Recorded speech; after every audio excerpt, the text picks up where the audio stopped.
Un pèlerinage réussi, c'est une excellente santé. Vous avez laissé tomber ce bas monde stressant avec tout votre train-train derrière vous. Vous êtes parti vers un site généralement où il fait chaud, où on a toujours soif.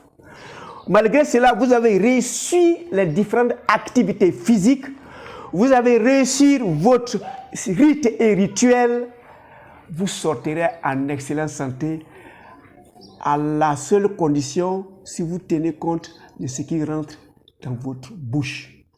Alors, qu'est-ce qu'un pèlerin doit manger? Aujourd'hui, nous le saurons.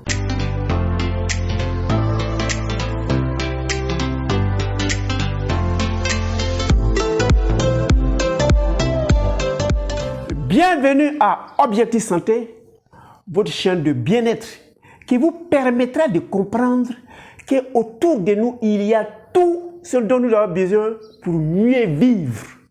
Et c'est à partir du pèlerinage, nous découvrons que la meilleure des vies, ce n'est pas ce que nous nous sommes institués, nous nous sommes programmés. La meilleure des vies, ça s'étudie, ça se comprend quand on fait un pèlerinage.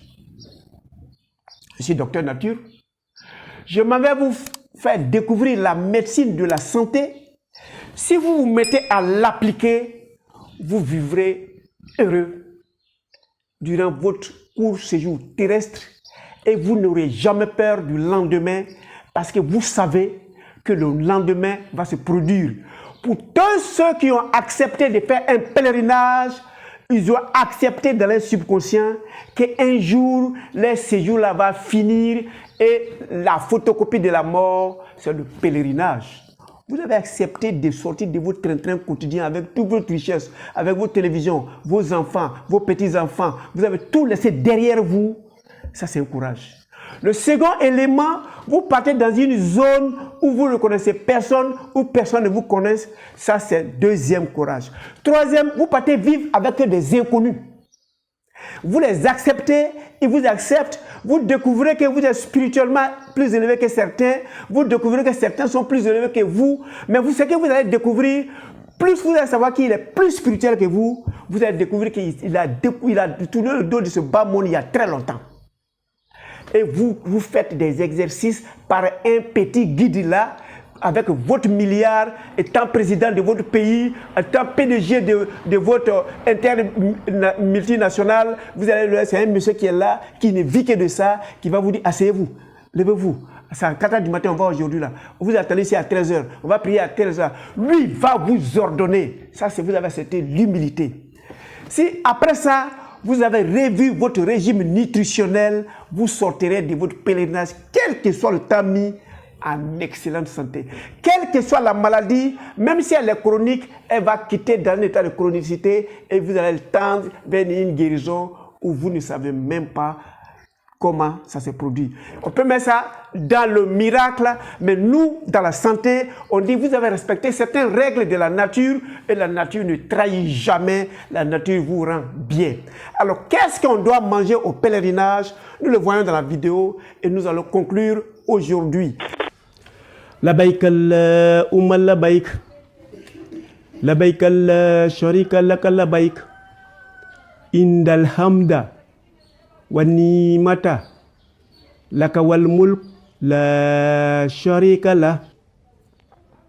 Aujourd'hui, nous allons parler de votre alimentation, surtout puisqu'il n'y a que des exercices physiques à faire, comment faire pour combler ces pertes. Et pour cela, nous allons parler des aliments, le règne végétal surtout. Lorsque Dieu a créé ce monde, il a stratifié les choses. Dans sa première création, c'est-à-dire l'espace, il a créé l'espace et il a mis l'air que nous devions respirer. Et cette air dans lequel nous respirons, c'est là que se trouve l'oxygène, qui sont indispensables pour nous, pour que nous puissions faire le Hajj en bonne et due forme. Il a créé ensuite le règne minéral, c'est-à-dire l'eau. La terre sur laquelle nous sommes, Les montagnes, quand vous allez aller au Hajj, vous verrez beaucoup de montagnes, c'est le règne minéral. Il a créé ensuite le règne végétal, c'est-à-dire les fruits et les légumes. Nous les cueillons dans les arbres et les herbes. Aujourd'hui, nous en parlerons nécessairement. La quatrième création, il a créé après le règne végétal, le règne animal, les oiseaux qui volent, les animaux qui vivent avec nous, les moutons, les bœufs, les cabris, dont nous allons nous payer pour faire le sacrifice quand vous serez au Hajj. Et le règne aquatique qui sont dans l'eau, mais qui sont le règne animal. Et quand il a fini, il a vu que c'était bien lui-même. Et il a créé les astres, notamment la lune. Et nous vivons le cycle lunaire, le calendrier lunaire est lié à la lune. Donc nous l'utilisons. Il a créé Mars, Mercure, Jupiter, Vénus, Saturne et surtout le Soleil, qui est bien fourni là-bas quand vous y serez. Évidemment, on ne voit que la partie dangereuse du Soleil, mais je vous dirai qu'est-ce que vous devez faire de ce Soleil quand vous y serez. Et en sixième temps, après avoir créé tout cela, Dieu nous a créés, nous les humains. Et nous vivons dépendants de tous ces 5 autres créatures, notamment l'air pour respirer, capter le maximum d'oxygène qui est dans l'air, boire suffisamment d'eau, dont l'eau de Zamzam qui est un règne minéral, manger beaucoup de fruits et des légumes dans lesquels vous allez trouver les macronutriments et les micronutriments que vous perdrez pendant vos exercices et avec le climat aride. Il fait chaud, il fait même très chaud là-bas. Et le règne animal, notamment les viandes, les poissons, où nous allons recueillir beaucoup de protéines qui nous permettront de reconstituer les cellules endommagées et de nous permettre de nous remettre en forme. Nous avions besoin nécessairement du règne végétal parce qu'il y a beaucoup de glucose ou de sucre. Et c'est du sucre naturel, c'est du sucre naturel prêt à être consommé. Alors nous vous conseillons d'utiliser ces sucres naturels parce que vous ne verrez nulle part sur la terre un sucre isolé. Le sucre est nécessairement dans les arbres ou dans les herbes. Nous le cueillons, les fruits, et nous les consommons. Aujourd'hui, je dirais à nos pèlerins, comme vous avez suffisamment d'exercices à faire et que vous allez perdre beaucoup d'eau, l'avantage que vous avez quand vous serez au Hajj, vous aurez beaucoup de fruits et de légumes là-bas. Je vous conseille de rechercher les sucres rapides naturels. Et les sucres rapides naturels, vous allez les trouver dans les fruits et les légumes. J'ai envoyé quelques exemples pour que vous les trouviez. Par exemple, les dattes. Les dattes, c'est le lieu à la Mecque où il y a des quantités de dattes. Toutes les formes, à Djoua par exemple. Et chaque date a ses qualités, ses vertus qui sont propres à eux. Donc, consommez à satiété parce que l'organisme a besoin, surtout votre cerveau a besoin de suffisamment de ces sucres naturels qui sont dans famille avec les autres macronutriments, micronutriments en lui. Il y a aussi des raisins que vous pouvez trouver en quantité. Il y a d'autres fruits, l'ananas, les bananes, vous allez les trouver. Je ne vous empêche pas de manger votre repas consistant.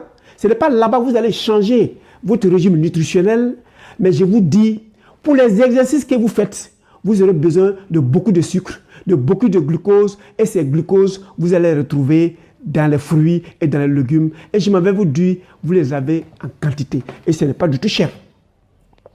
Voilà les 4e conditions pour réussir son Hajj.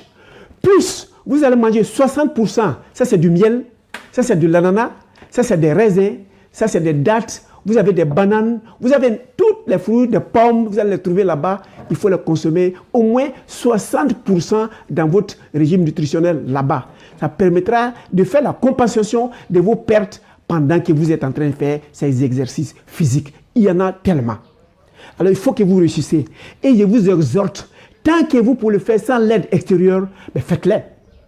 Quand vous aurez fini cela, vous allez retourner fier de vous-même parce que vous n'avez pas eu besoin d'apports extérieurs. Vous avez forcé, vous avez réussi et puis vous reviendrez avec le trophée qui démontre que vous êtes un excellent pèlerin et vous avez réussi le dernier pilier de l'islam. Retenez que l'objectif du docteur Natou, c'est votre santé. Et je vous ai parlé du jeûne. Si vous appliquez le jeûne, je vous parle du pèlerinage. Vous partez adorer le Dieu de votre croyance, du degré de votre foi. Sachez qu'une seule chose, vous allez vous détourner de ce bas monde et vous allez vivre heureux parce que les éléments stressants, c'est ce qu'on a amassé sur cette terre et on a peur de les perdre alors qu'on va les perdre un jour. Même si tu ne te perds pas pendant que tu es dans la vie active, un jour tu mourras et tu vas laisser à quelqu'un d'autre. Mais tu ne vas pas détruire ta vie en train d'amasser quelque chose à un certain moment au soir de ta vie. Tu verras que ça ne peut pas t'empêcher de tomber malade, ça ne peut pas t'empêcher de vieillir, ça ne peut pas t'empêcher de mourir. Donc cette vitesse à un certain moment, il faut lever le pied sur l'accélérateur, laisser derrière toi et regarder où tu t'en vas et où tu vas, où on est sûr, où on est d'accord, c'est vers ta tombe. On se voit pour d'autres vidéos. Merci de votre temps d'écoute et on est ensemble.